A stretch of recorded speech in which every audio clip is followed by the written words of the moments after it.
And now I have the pleasure of introducing April Dinwoodie. April is a nationally recognized voice on adoption, foster care, and multiracial, multicultural families. She's created a mentoring program for youth in foster care and has become the CEO of Donaldson Adoption Institute. She's fiercely dedicated to helping individuals, systems, and corporations as they address the urgent and age-old questions of identity, values, and differences of race, culture, and class. She hosts the podcast Born in June, Raised in April, What Adoption Can Teach the World. We'll put the link for that podcast in the chat. And thank you for being here, April. We're super grateful that you could do this. Hi, thank you, Julius. Thank you. And the whole Adoption Network Cleveland crew, who I know very well. It's like family, it's like home. And it's just so nice to see some people here that I do know and some that I don't. So it's a joy to hold space. And it's particularly poignant to do so during National Adoption Awareness Month, when there's so much going on. And this talk that I'll give is really about 365 days a year, day in and day out, how we can live the wholeness of ourselves through adoption, and especially with folks who are entrusted with the care of children through adoption, how you might take it one day at a time in order to be better for the next generations of adopted persons. So I'm gonna whip through the calendar in a really short time, but a lot of high notes. I'll give you a lot of high notes, and you'll understand as we go. I'm going to share my screen and give you a little bit of content to ponder as we go. First things first is you can always find me. Well, maybe not if I don't get my slides up. You can always find me out in the world. Everything is June in April on Instagram, Twitter, Facebook, April Dinwoodie, YouTube, and it's April Dinwoodie or JuneInApril.com for my website.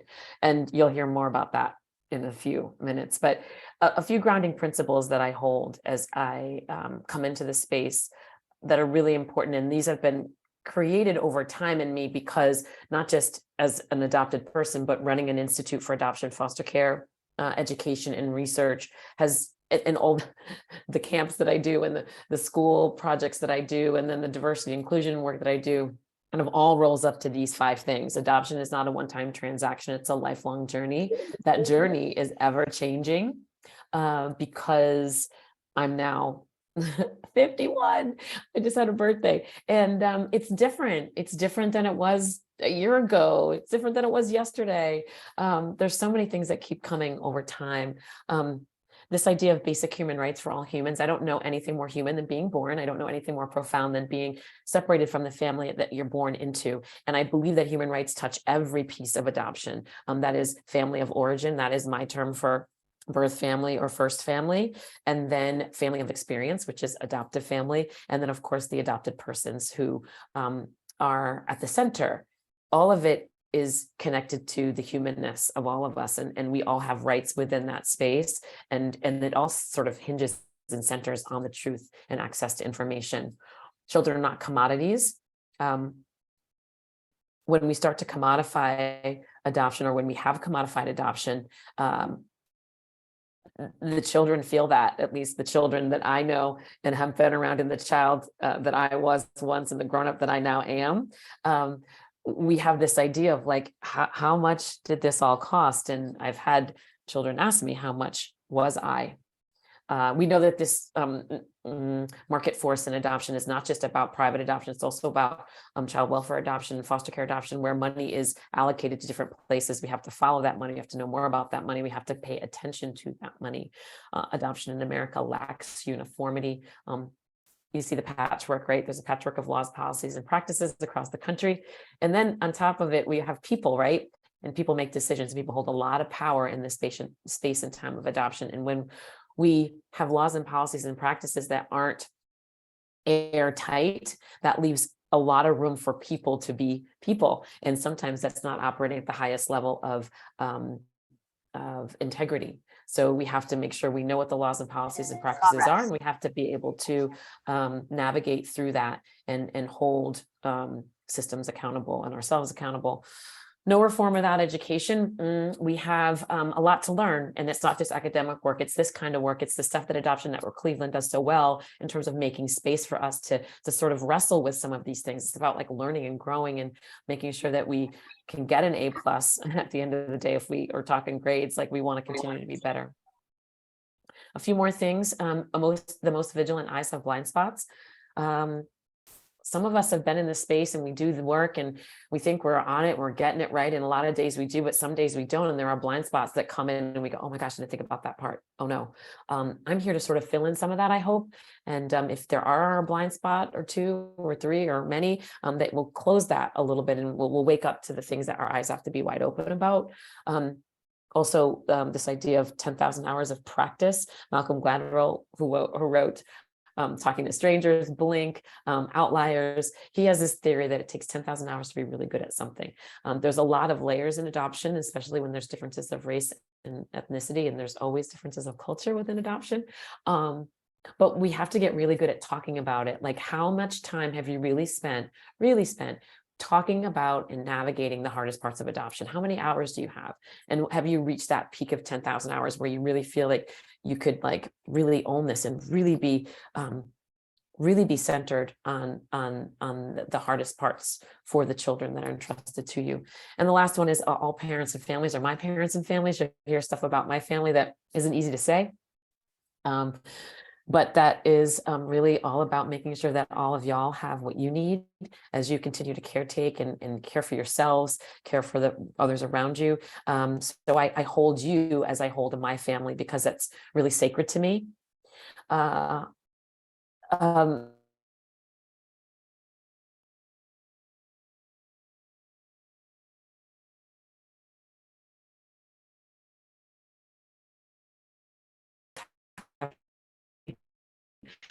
If people see me, I offer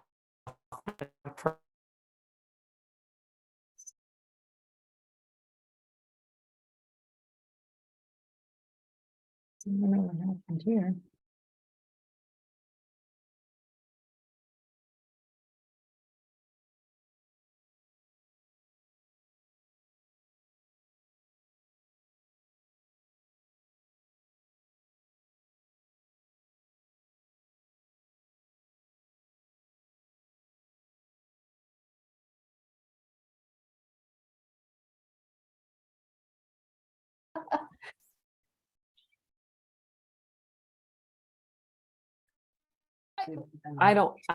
I can't even say. The world is a strange place. Give me 1 second. Yo, okay. So I might not, I don't even know. Let's see. 1 second. I'm just gonna, it may be my screen share. I'm gonna try something. If I go away, I'm coming right back. I promise you. And forgive me for this.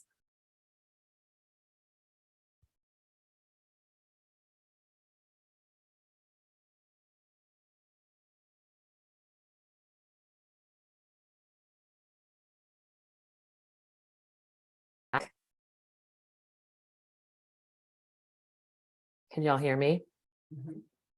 Okay. All right, I'm going to try to screen share again. But we were talking about my mother of origin and not knowing my father of origin. I'm not going to do any video. Okay, so that should help. Okay, so Helen, back to Helen. Father unknown. In reunion with members of my family of origin, didn't meet Helen, had a conversation or two with her, but it was clear that I was not going to have a relationship with her. Still looking for a father of origin. Hopefully one day we'll close that gap. But until we do, there is connection in a lot of ways to my family of origin on my birth mother's side. So the next place that comes in for family for me is my parents, Tom and Sandra Dinwoodie. They were married out of high school, started having children, had a little bit of a tough time at the beginning, but they had my brother Tad, my brother Jim, and then my sister Dawn, and thought, let's have another baby, but let's make sure it's a girl, and adoption could be cool. So we adopted, or they went to foster to adopt. me. And I joined their families 8 months into the life I have. And before that, though, I was in foster care. So I spent my first Christmas, my first Thanksgiving, and a lot of developmental time with a foster family that I do not know and was separated from and have no connection to. So I often wonder if they think about me, just like I wonder if my family of origin thinks about me or thought about me. So throughout my life, you see me down in the front, and that's my brother, Tad, who's behind me. My sister Dawn's over to the left and left of my screen, and my brother and my parents are in the back. I can't see them now, but there are a lot of questions. Where did I come from? How did I get here? Who are these people? And why are they all so white? I was transracially adopted, so I was surrounded by a lot of white people. There were not a lot of racial mirrors for me. And when we went to kind of the questions would come up, it was almost always not discussed. So in one of my podcast episodes, Joyce McGuire Pavo, who is someone that we all probably, if we don't know, we ought to know, Joyce McGuire Pavo, she wrote The Family of Adoption. She's someone who really just paved the way for so many of us who hold space as adopted persons. She says in the podcast, I would ask direct questions about adoption, and the answer would always be, "Can you pass the broccoli, please?" So whoever else here has had those moments where it's called CTS, change the subject, or like pass the broccoli, that was really important to kind of hold, because are we walking away from difficult conversations? How are we proactively having the conversations we need to have? So June is a family name for me and my family of origin. Helen June, my birth mother, my maternal grandmother, June, they call her Junebug. They used to call her Junebug. Debbie, who's my half sister, and then her daughter, June. So June, June, June. I was named June Elizabeth at birth. My parents didn't know this. They just decided April Elizabeth was a good name. So everything is born in June, raised in April. And I'm also not born in either one of those months. I'm born in October, as many of you know. So, you know, the calendar. It really occurred to me when I had finally sort of settled on this idea of born in June, raised in April. I was born in one space and time. I entered this other space and time. Both are months, but what does that have to do with anything? Then I thought, oh my gosh, like the calendar is actually kind of a thing for me. I don't experience my birthday the same way that my sister, who's not adopted, does. Mother's Day is different for me. And this was all in my adult years. I could articulate things. I could think about them. I could talk about them. As a kid, I was just acting out and I was crying a lot. We talk about April showers, bring May flowers. I was really an emotional kid. And I was labeled a crybaby, and people say you're dramatic. April was dramatic. And, you know, as a grown-up, I know now that I was expressing emotion and trauma and pain and confusion and chaos around the things we weren't talking about. So the calendar to me has become something very central and a really operative way that we can talk about the hardest parts of adoption, identity, and family. We can look at this idea of celebrating and commemorating the both and. There are lots of things we want to put on the calendar, right? We want to make sure we remember Auntie's birthday. We want to remember, you know, the December holidays and holidays around November, December that we want to celebrate, regardless of what they are, through the culture and religion and tradition. We want to put all these things on the calendar, but what does it mean to put the things that we know aren't going to be easy on the calendar, the both and, right? What does it look like to put family of origins birthdays on your calendar every year and celebrate that, even if you don't see them? Celebrate them and acknowledge them. Without them, there's no family of adoption, right? We have to celebrate the family of origin in whatever way we can. Even the most complicated circumstances have the ability to celebrate within them, is my belief. We can break down the complicated realities one day at a time. It's one thing at a time. And people say, well, you know, sitting down and just talking about adoption is hard. We're just like, we're not going to have a family conference. Well, maybe sometimes you do have to have a family conference, but most of the time it's just day and day stuff. But I can't think of anything, really anything, that's big and hard that doesn't come into adoption. So in essence, if we talk about big and hard, complicated things, we are making space for the complexity of adoption. And then the last is every day, every single day represents an opportunity for transformational conversation. Do you have to have transformational conversation every single day? No, but there is an opportunity for it every day. And if we're not seeing those nooks and crannies, if we're not making proactive plans to do some of this conversating, we'll miss opportunities. So each month has a theme. Each month has like some little nuggets, and we'll kind of run through those at a high level, so we can sort of open it up to see like what's trending for you. Like, do you have a favorite month or why? One of the questions I love to ask young people, what's your favorite month and why? Young adopted persons. It's interesting. Least favorite is often a birthday month, and sometimes it's both and it's their favorite and least favorite. Lots of different ways in which that the calendar can hold these things. I just was speaking to a mom of a grown-up now, but a teen that was adopted a little bit later in life, and there was some trauma in her early life at a certain time of the year, and until my talk, she didn't recognize that she needed to investigate that this was a hard time of year, but she couldn't figure out why. I had this talk about it, and sure enough, it was revealed that there was some trauma in this young adult's life that they never talked about. So when we're gathering information from the systems in which adoption is transacted, whether we're still in it now or not, you might want to have to go back to some of those systems and paperworks to just double check on some stuff, so that you have all the knowledge you can, so that you can mark the moments and make sure you're ready for what might come if there's trauma attached, which in most cases, when we think about family separation, regardless of how that happens, through private adoption, through kinship, through guardianship, through foster care adoption, through any means, there is likely some complicated, complex intersectionalities of trauma. So when we think about January, one of the things I just want y'all to be thinking about as you think about January is like a new relationship. One thing you might do is think about what is your relationship to adoption and foster care. This isn't just about relationships to people, it's relationship to things and ideas. You take away the children that you might be parenting, take that away. What is your relationship to adoption and foster care? What was it before you fostered or adopted? Did you even know anything about it? Did you have a cousin, a sister? Were you adopted yourself? What is your relationship to it today?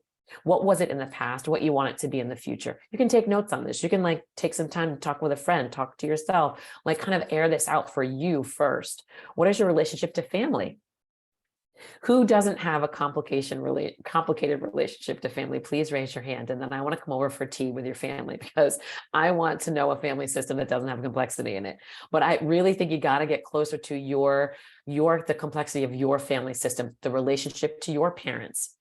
That will have lots of different things that you can come to bring to your parenting journey or your professional journey or your caretaking journey, but you've got to do that work. And then what is your relationship to difference? Every adoption is transcultural in my view. Because no two families are the same. They have different cultures. All of us have different cultures in our family. So some of the obvious things of difference might be ethnicity, race, religion, but there's all different pieces of difference. You have to get closer to your feeling of difference, of how do you navigate that? And the one that's the most hardest for people to navigate oftentimes is this one of socioeconomics. So like people say, we don't want to talk about race, we don't want to talk about sex, we really don't like talking about money and differences of class. One tool that we have that I've created with Transracial Journeys, which is the family camp that we host in the summer and usually in the Cleveland area, are these conversation cards. I'm not going to go through all of them, but what we've done is sort of break down the month. This is sort of my curriculum that we created for families. And we have a card a month or a card a week. Yeah, a set of cards a month, and then a set of weekly cards where you pull out and you have this conversation, right? So there are tools out there that you can use to have these conversations, and you can kind of do it in your own way. February brings an intersection of love for February 14th. I can't even say it. Of Valentine's Day and love, and this idea of love being the centerpiece of everything, which I do believe it is. But when I was told that it was because she loved you, Okay, I can sort of get down with that. But then I was like, if you love something, don't you want to keep it close? And like love was the part of all of it. My parents loved me so much, they wanted me, but my birth mother loved me so much, but she didn't keep me. So it was super confusing.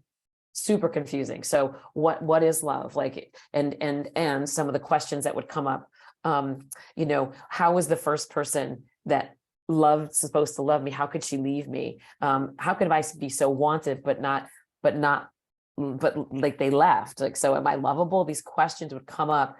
And then the big one is if she ultimately left, my mother of origin, Helen, won't everybody who loves me that much ultimately leave? So what do we do with this? You've got to get comfortable with this. Like, she did it for love. Like, it's okay to talk like that.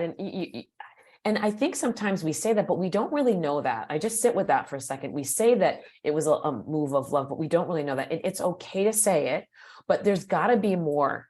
Like, there can't just be she loved you and that was it. We have to talk about why. And there are age appropriate ways to talk about hard things with kids. This is not what this one little conversation is about, but there are ways to do that. And then resist the urge to think, since they're not asking or proactively talking to you, that they're not thinking about it.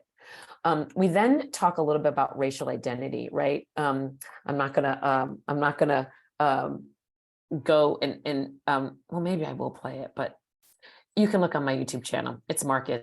He's great. It's in I don't know which month it's in, actually. I don't think it's February. But what he says is it's like you're navigating the both and. So this is a little bit more about Black History Month and transracial adoption.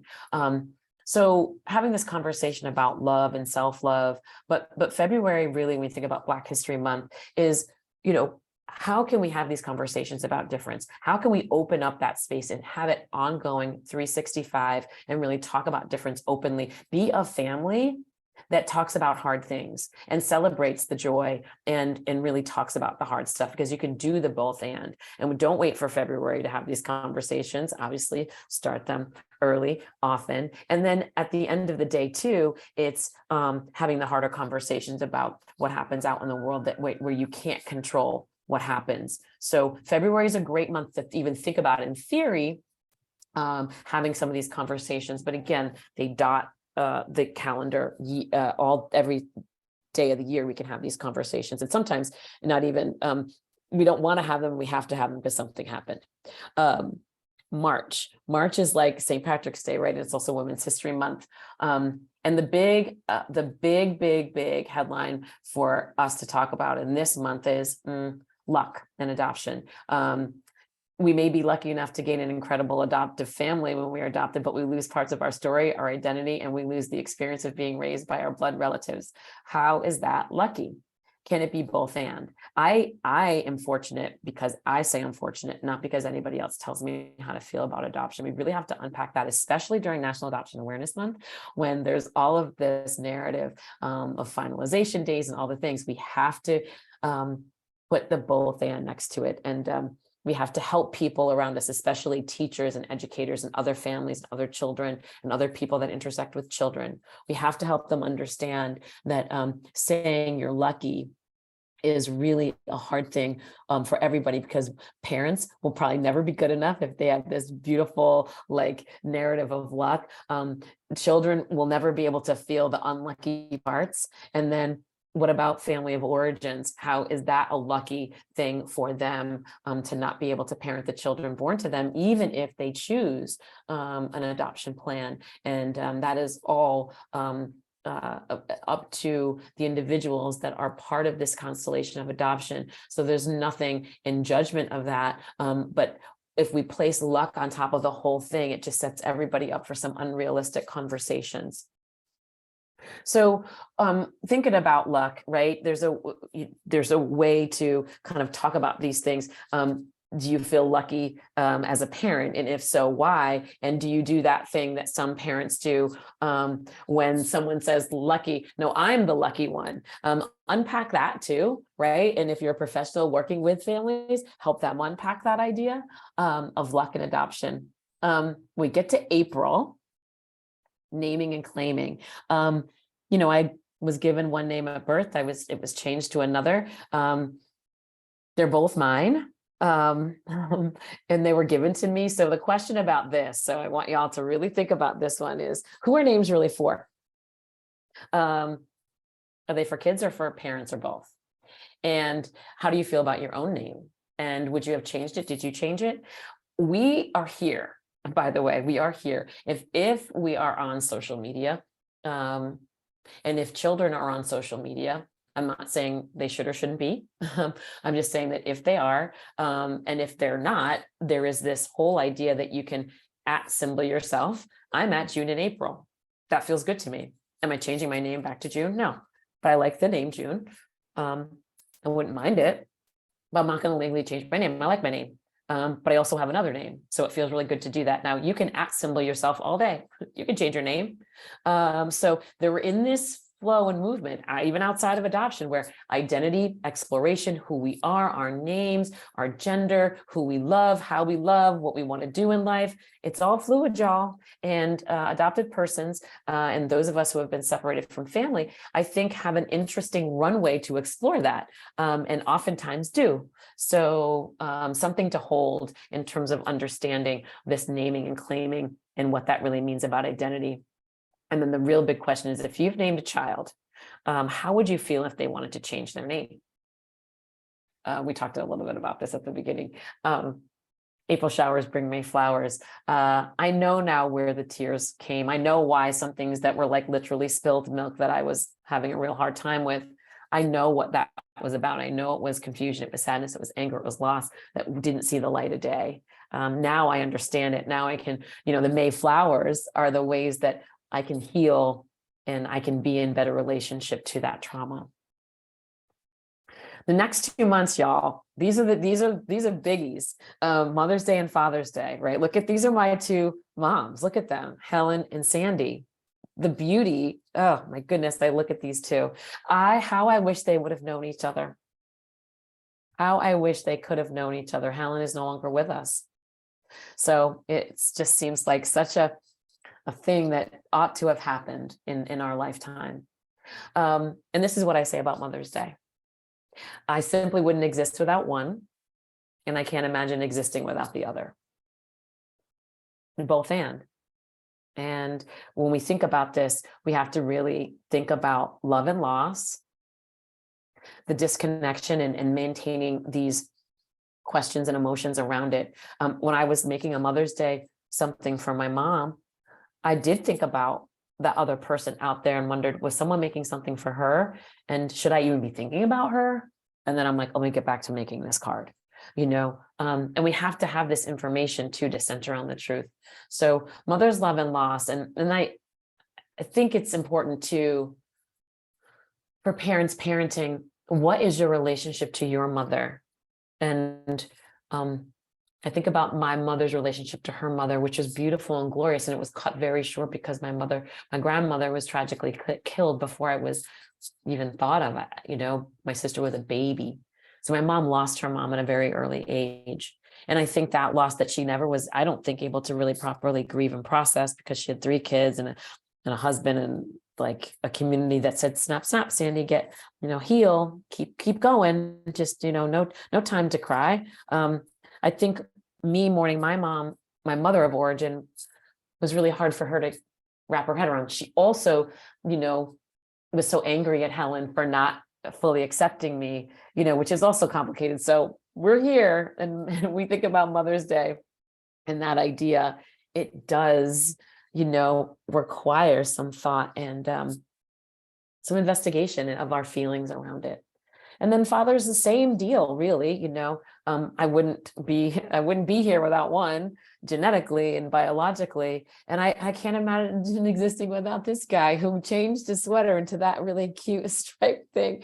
He said, I'm gonna go change, April, for this photo shoot. Oh my gosh, my dad, the funniest, most awesome, like emotionally not advanced human that I know. And I love him so much. And what more can I say on that one? But I will tell you, when we think about these ideas of fatherhood, bio dads, birth dads, first dads, fathers of origin. Oh my goodness, it's so hard because we disengage so easily. Disclosure, like, does a pregnant woman have to tell the man? I mean, these are all the things we have to wrestle with today. That's a whole nother conversation, but it really is about the truth and about our humanness and yeah, sex, drugs, and rock and roll too. Sometimes we've got to talk about the hard things here and what we're what we have to deal with in the moments when there's a child that's been created. It's really deep stuff. And it's important to, again, reflect on how you feel about all of it, including your relationship to fatherhood and fathering, being fathered. How do we connect these dots? We talk about them, we air them out, we make sure we have an idea about where we need to go with it on behalf of children. This one's pretty straightforward and also somewhat, a stretch, like Mother's Day, Father's Day, May, June, that's sort of easy. Freedom, independence. We can talk about all day about this idea of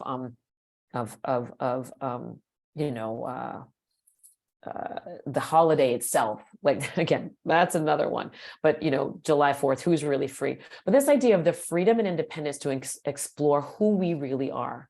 Adopted persons, have been expected to do this deep identity work, and often without a guide. When we're not talking about these things proactively, we're not looking at our own identities as caretakers, and then just expecting this assimilation into new family cultures and this change of profound order.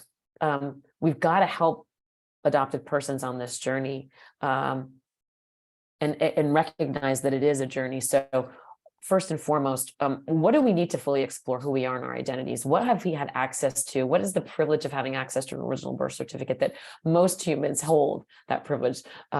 So many of us as adopted persons don't hold that privilege. And there's a lot of work to be done there.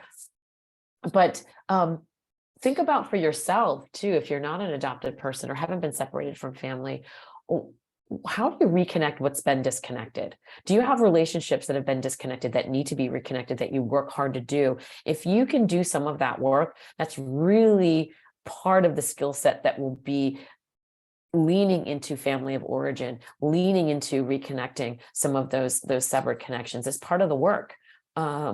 Navigating adoption throughout the year, family vacations, right? My mother used to dress my sister and I as twins. Again, another conversation for another day, but we're awfully cute. Family trips, family vacations, where you are in the world. I used to think about going to a new place. I'm like, oh, is my birth family going to be there? Might I see them? These are some of the things. I'm in the Winnebago, driving across country like the Brady's. I'm like looking at cars going by, like, who's that? Who's in there? Could they be? Never talking about it. Family reunions, they happen sometimes in the summer months, where there's a repetition. This happens also at the holiday table that's coming up, a repetition of genetics and biology that is visually represented. Where do I fit? And are we talking about these things openly? And the differences that are presented physically, and the physical character traits that get discussed between family members that share the same biology and genetics that happens. You'll see around the Thanksgiving Day table, if you have genetic relatives around, sooner or later, someone starts talking about this one looks like this one. It just happens. And it's okay. But are we making space for the persons that aren't genetically connected to us?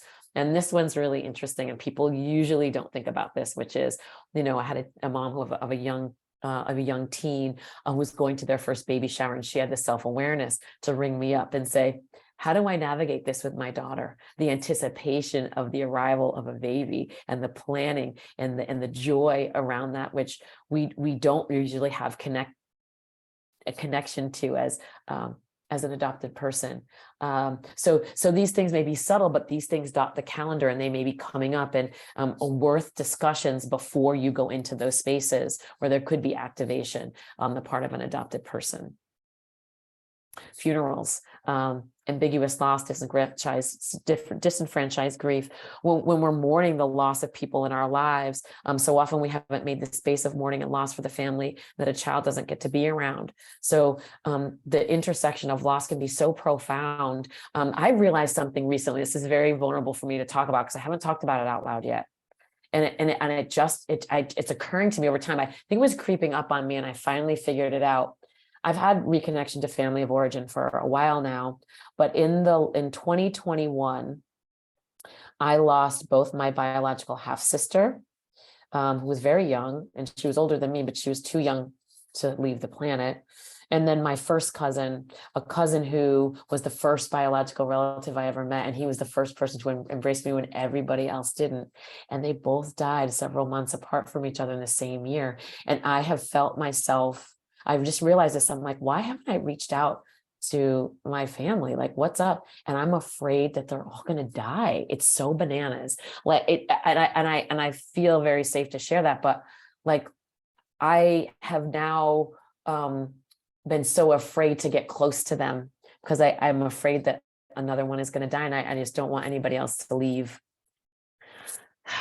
So there's that. So we're going to talk about September, October, November. November, December are kind of similar, so we'll breeze through that. But September's back to school.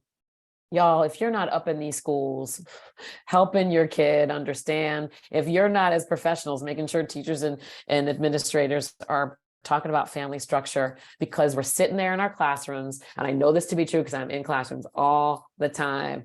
Why do I look different? Why am I the only adopted one? Why does my family have to be different? Do we have to do that family tree thing again? The school nurse keeps asking about my mom and my dad. I don't have a mom and dad. I have two dads. Oh my gosh, some schools are doing really well, but most of them aren't doing great or not doing good enough to meet our families where they are. So get into those schools. Understand that school can bring anxiety, not just the academic part, but the social part. Make it your business to be in that school, and not like blowing up your kid's story or doing all that stuff, which I know none of y'all are doing, but like just to make sure that they know, and to make space and talk about this with your kid. Be like, hey, I'm going to go talk to Miss Smith. I'm going to go tell her some things. And let's talk together about what we ought to tell her. Let's talk about whether or not we want to bring, I've had parents say, April, can we bring your friend April in to talk to your classmates about adoption?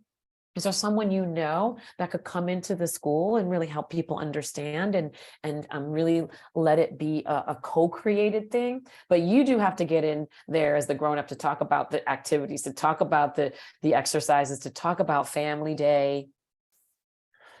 It's important, because what's happening a lot of the time is kiddos are putting on these masks and putting their best face on and walking into that classroom, whether we celebrate the holiday of Halloween, or if we put masks on. Who here has ever worn a mask to hide their emotion?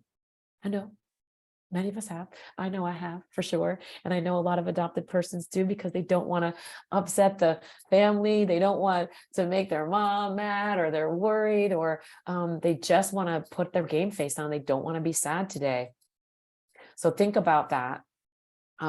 Birthdays, when we have more time. But that is a mask that I wear. I used to wear, and sometimes do wear on my birthday, like, yeah, everything's great. But you know what? It was hard. And birthdays are hard. So yeah, usually these days they're pretty good, but sometimes no bueno, they weren't fun. And again, like I said, some of the young people I talk to are like, it's their best month and their worst month, because they like their birthday, but also they don't like thinking about their the day that maybe they were separated from family, or they think about the day they were born and they wonder if their birth mom or birth dad are thinking about them. Super complicated stuff. So we think about masks and masking emotions. You got to talk to yourself a little bit about that. And when have you worn a mask? Can you tell when a loved one is wearing a mask and masking some emotional pain that you might need to help them through? So we're going to talk about November and December, and we're going to talk about the holiday table. I'm actually going to come off. I don't know that there's anything else in here that I want to show you. No. So I'm just going to come off, because I feel like I want to talk a little bit. Okay. So the holiday table, it's coming, right? You're going to go into Thanksgiving, and whether you celebrate that day, whether you it's Indigenous celebrations, or we're sort of constructing the holiday in our families, or if we're sitting down at the Thanksgiving Day table, whatever it is, there's family around that table. We talked a little bit about that genetic comparison thing that happens, but are we making space for the whole family, that whole extended family of adoption to come to the table too. And that doesn't mean that you have to be in full right relationship to family of origin, but I hope there is connectivity. And I hope that one day that there can be those people around that Thanksgiving and holiday table, but even symbolically, because for me, so often they hung on the edges, right? They're like hanging on the edges somewhere, these ghosts around the table. So what does that look like? And then the last month of December, we think about December holidays. That's like this idea of making and breaking traditions. When you sign up for adoption, when you are in that space and time of thinking about tradition, you automatically sort of open up to so many possibilities of expansion when you adopt. Like, you can have both Hanukkah and Christmas. You can have Kwanzaa. You can have these different ways in which you celebrate culturally, ethnically, religiously, and why not? And why not investigate what family of origin might have celebrated and bring that to the table as a conversation and say, I wonder, if you don't know what some of that might have looked like, you can do your own research together and think about that. When you think about January, think about what new things might you put on the calendar? What different things could you celebrate as a family, from National Donut Day to the Adoption Day to the birthdays of family of origin. And I think if you take it really way out, let's take it way out and let's say there's no connection to family of origin, which I just think that there's always a way to have a connection. If there isn't, you can talk openly and pick a day that you are going to celebrate family of origin or parents of origin and say, without them, there's no you. And think about the things that might have come from that child's family. The gap in my teeth, right? I have a gap in my teeth. Can we talk about that? We don't know who might have had a gap in your family. Let's just say you have no pictures, no visual reference, but someone had to have had a gap in their teeth in my family of origin because I have one. So somewhere, somehow, my curly hair, my brown skin, the way that I can do yoga really, really well, the way that I can do things physically that maybe my family of experience can't do. That is a legacy of my family of origin. Why not explore that and open up that dialogue so that you can create the realness and the wholeness of the person that you love so much, that adopted person that's around you. So that's the whole year. I think that's record time. I really do. I'm not sure, but I think it might be. So I said a lot. I opened up probably a lot of things, and I would just say, look, it's a crazy time. It's a crazy world. Keep expanding, keep moving, keep taking care of yourself. This is so important. Like right now, especially going into the holidays, you are only as good as you can be when you're taking care of yourself, when you're caretaking others. So, just make sure that is a centerpiece of your life, self-care. So I'm going to open it up to questions. I know I tossed a ton out at you, but I hope that at least maybe something, there's a pathway for some of y'all to like go down into and like explore the different months of the year, the days of the year that come up, so that you can really, experience this journey to the fullest.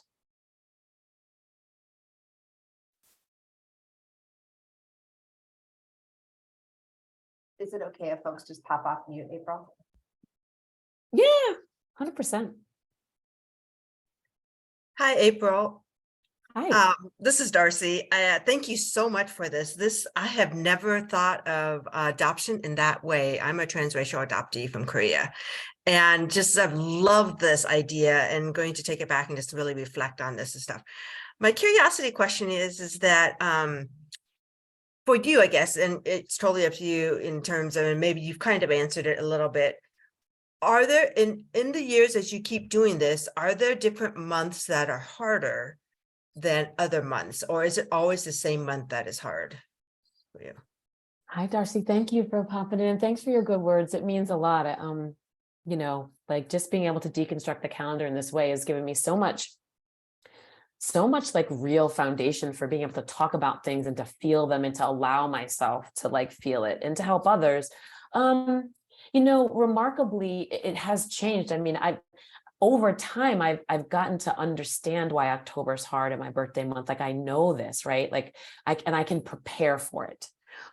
What I haven't been able to prepare so much for are two things. And one is like my birth mom's birthday. Because of social media, now that I'm connected to my family of origin, it sort of sneaks up on me. Then I see all this stuff, like the remembrances of her. And I'm like, I don't know my birth mom's birthday it's not emblazoned in my brain. Like, so it's just always sort of this weird feeling about like, oh my gosh, like I don't know that I ought to know that. I don't know it. And then her death, the day she died. And I remember right after she died, because I only found out she died like after the fact, but I remember one night I was like not sleeping well, and this is so interesting. And I called my mom the next morning, and she's like, "How you doing?" I'm like, "Not great, I didn't sleep well." She's like, "Neither did I." My adoptive mom, she's like, "I didn't sleep well at all. Like, I don't know what was up." I'm like, "Me either. It's so weird. Like, I don't know why. I just feel sad and weird. I don't really know." It was the day that my birth mom died. That was the anniversary of her death. And how amazing is it that we both, my mom and I both felt that. So it's like, it's just gets different. And there are some things are unexpected, because like I sometimes I'm like, well, I'm supposed to know these things, but I don't. Like I don't, and they sneak up. So I don't know that it always shifts and changes. Like that's the journey, So thank you for asking the question. Yeah, thanks for being here. We have time. I love questions.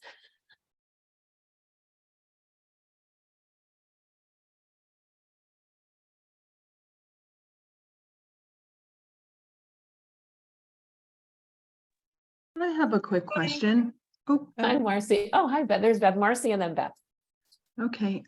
So you mentioned about being in foster care for 8 months, and I too was in foster care for 3 years. And I think all the time about those foster families who cared for me. I was able to get access to some of the medical information, but not the social information because of sealed foster care records in New Jersey. But I would love to try to like reconnect with my foster family and like just, yeah, like, foster families. There was at least 3. And it would be really interesting for me to know, just like you said, do they ever think about me? I know that there was another child in with me that was their biological child in one of the homes. And as far as I can tell, there's no like registry for foster families that, and it would, Yeah. no one is rough. aware. Yeah, Marcy, I think we talked a little about this. Maybe I've just held it with you because we both had that feeling of that's foundational time for a baby's development, a child's development is so foundational. And I find it so strange that and I feel like I think I was taken good care of. I don't know, the pictures that they sent. I mean, they weren't supposed to take pictures and they sent them anyway. Like they were really cute, and they like wrote like April's first cookie and things, like they did that. So I thought they must have been nice, like that's cute. But gosh, I wonder, it's just that added layer of wondering. And I do wish that, we had a way to make sure that there's a connectivity to that. We're seeing more and more, the reunification piece, which is what foster care is really, meant to be, a holding place for that reunification to happen if it can. So I wish there was more connectedness to it, so thank you for bringing that in. And I'm hopeful that policies and laws will change so that there can be that shared, that long-term connection for those families, and for us. It seems like a registry or something, Yes. like some sort of resource registry that foster families could even put in the time that they fostered, the state. I don't know, just something that could connect us. Because I know that I've heard from other adoptees that just like you that would love to reconnect and just say, hey, I turned out okay, or thanks for that time that you gave. Yeah, for sure. It's a great idea, and I'm hoping that someday that can happen. But thank you for that. I appreciate you. It's so good to see you. Same. Beth, and I see a question in the chat which I'll answer. Hi, April. Hi.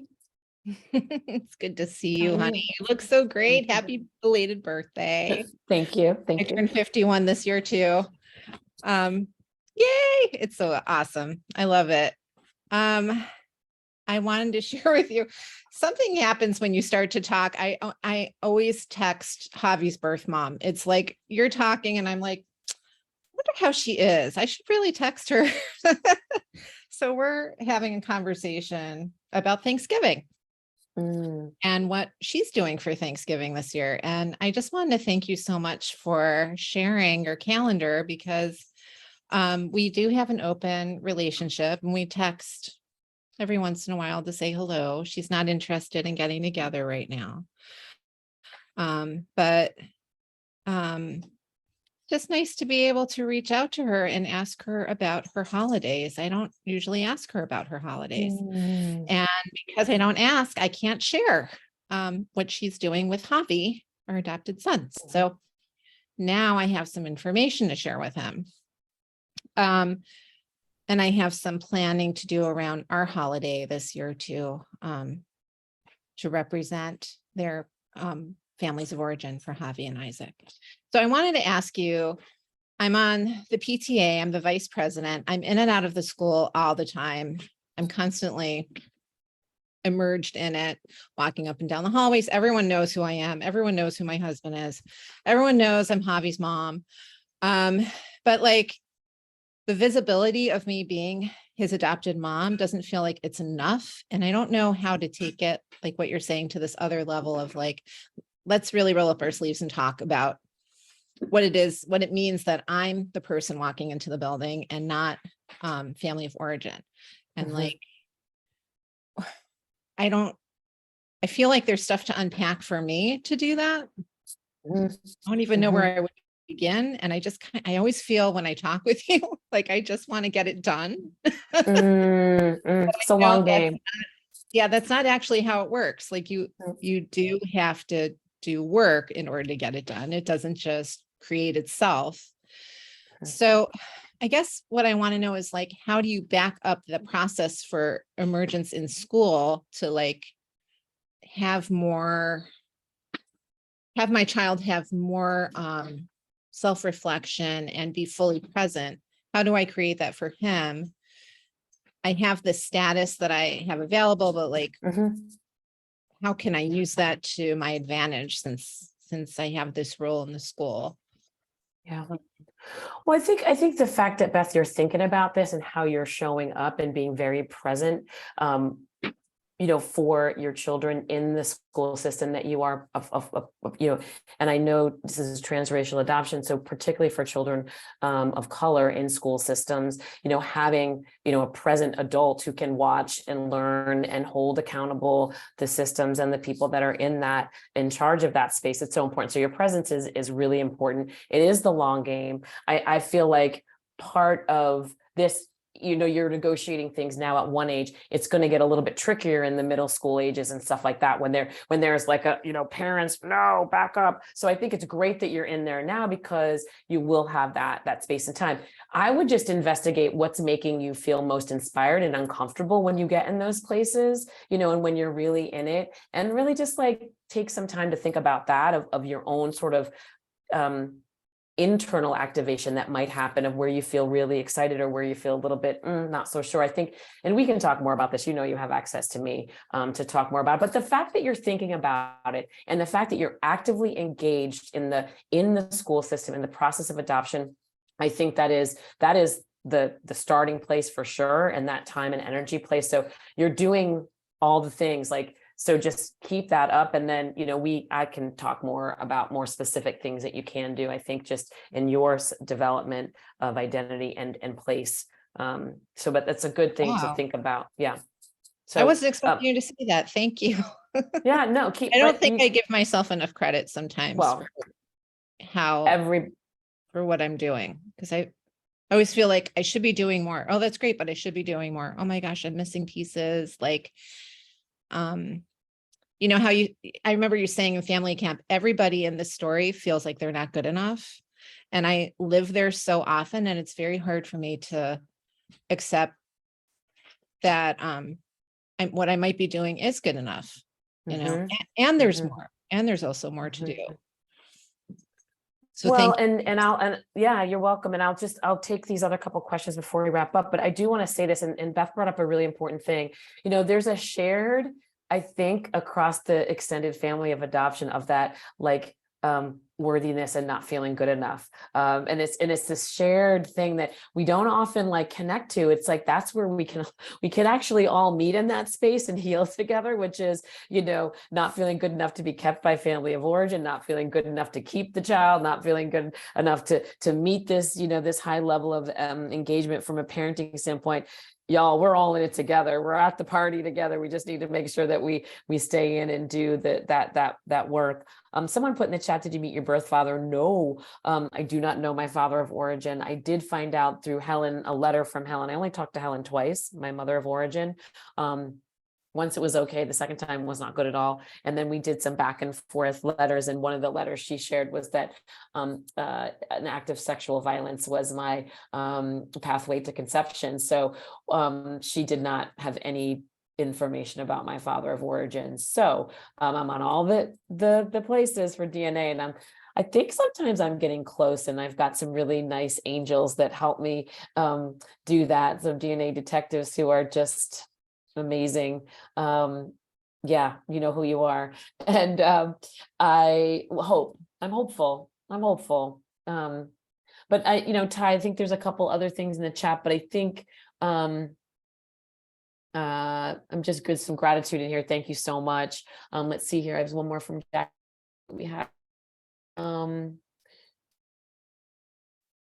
so we see my 2-year-old son's birth mother and grandmother monthly, which is awesome, and we hope it continues. But birth mom had a relationship with birth dad for a while post birth and adoption. We only have seen him once. Okay, she is the only way to really get him to really learn about him. Is it going over the line to ask? No, no. I think if there's any Jackie, I always say this, like, if there's anything you want to go over the line for, it's this kind of stuff. But like, be ready for it, like be ready. And you know, there's ways to approach to say, is it okay if I ask about this? I'm trying to center on, you know, our child and the healthiness and all this. And I know this might be hard. Like, you can approach this in ways that might get you there, and just say, if now is not a good time for you, is there a good time to have this conversation?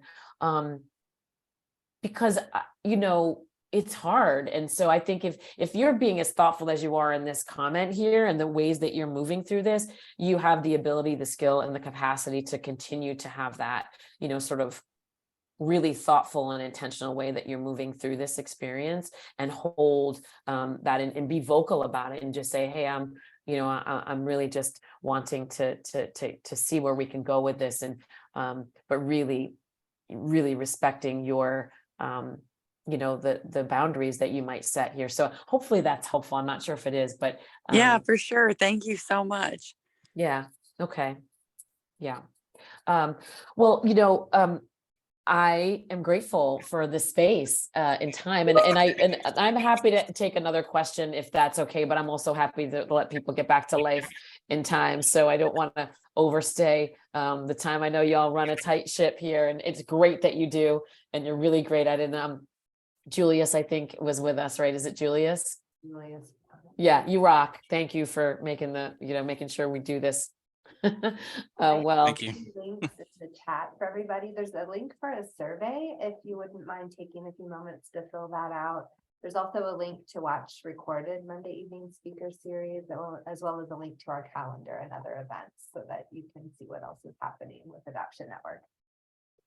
And April, well, thank you, so much. Ty. Yeah, Yeah. grateful for your time and for being here for us. And thanks to everybody. Yeah, it was a joy. It was a joy, y'all. Thank you. Take care of yourselves.